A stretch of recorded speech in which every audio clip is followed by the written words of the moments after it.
while world leaders at the UN conference affirmed that the two-state solution remains the only viable path to peace. How important is unilateral recognition of a Palestinian state as a step toward lasting peace?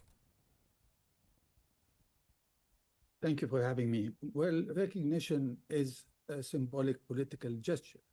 There are more than 140 countries that recognize Palestine, yet this did not change the situation on the ground.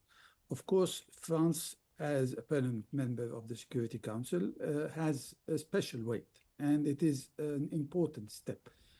However, what is needed is a change on the ground in relation to how the situation is dealt with, whether in relation to the situation in Gaza, the West Bank, Jerusalem, or the advancement towards peace. Mr. Majid, the conference takes place at a time when the humanitarian crisis in Gaza has reached critical levels. Can this international gathering reignite momentum for a two-state solution, or is it merely symbolic diplomacy? And as Mr. Hisham just said, it's a symbolic diplomatic gesture. Any act in diplomacy or in politics has a symbolic aspect, but in this case it has a legal aspect and an effective aspect. What we are talking about today, we are talking about negotiations and to find a peace settlement agreement. To do that, whom are the actors? We have an actor who is recognized, who is Israel, the Israeli state, and we have in the international arena what we call the Palestinians. We don't even call them the state of Palestine because they are a population. They are described as a population. And as far as any agreement will be an instrument in international law, which will be a convention between these two entities, one is recognized and one is not recognized. So from a legal point of view, you cannot enter into agreement with something that is not an entity, which doesn't have a legal standing.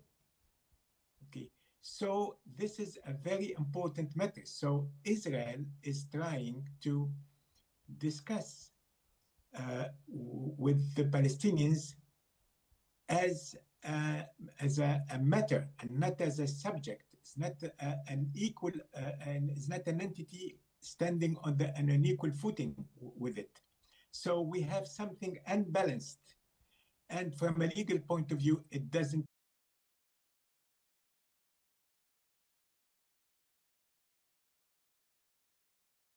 About the Palestinians, they will not discuss with the Palestinians. This is what means the recognition of a Palestinian state. Of course, sir, especially in the absence of the United States and Israel in this, of course, UN Security Council that's taking place. Mr. Hisham, UN Human Rights Chief Volker Turk has urged countries to participate in the conference to increase pressure on Israel to end the carnage in Gaza.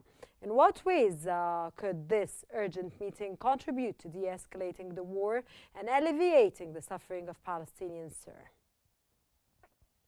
Well, I think as a result of the conference, there has been some changes. Israel was forced to at least open the crossings to allow some humanitarian assistance in.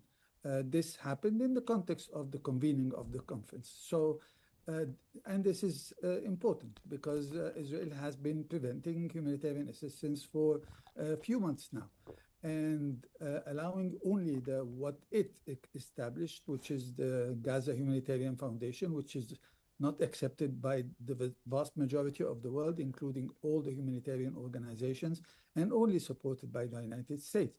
So Israel has recognized that this cannot continue.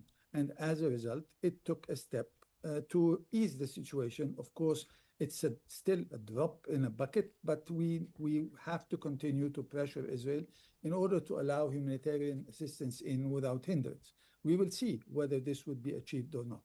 But in terms of what is more than that, which is advancing towards peace, well, we have to admit that the whole international community, except for the United States, has been working to try to achieve a ceasefire for a very long time.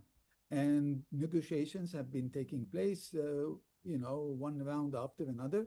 And until today, and even after this conference concludes, I'm not sure that this would result in achieving a ceasefire. So we have to understand the limitations of what this conference can achieve and what it can't achieve. Now, if there is a political will by the international community to put pressure to bear on Israel, that would make a difference. But until this happens, all this would be, goodwill rhetoric, as it was called by the Secretary General, which is not enough. There has to be action on the ground in order to put pressure on Israel to end the war and to start a process that allows the situation to improve and move towards peace. What kind of pressure, sir, do you demand at this point more than what's going on? Well, no, there is not real pressure that is going on. Pressure has to be felt. Pressure has to do, for example, with preventing Israel from importing weapons. Pressure has to do with reaching a security. This has to come from the United States, sir. Well, not necessarily. There are weapons that are being sent by the UK, Germany, until today. So the question is, well, will the rest of the world put pressure to bear on Israel in relation to all kinds of things? The European Union was discussing whether to suspend the partnership agreement between the EU and Israel. And then they decided, because they couldn't reach agreement, they decided not to take this step. So there are steps that can be taken by different parties, because the United States will not take any steps. And if we wait for the United States to take steps, then we will be waiting for a very long time. The question now is whether the rest of the world is willing to put pressure on Israel or not. And as far as I can see, as of today, the international community is hesitant, still talking about all kinds of things, but no action has been taken.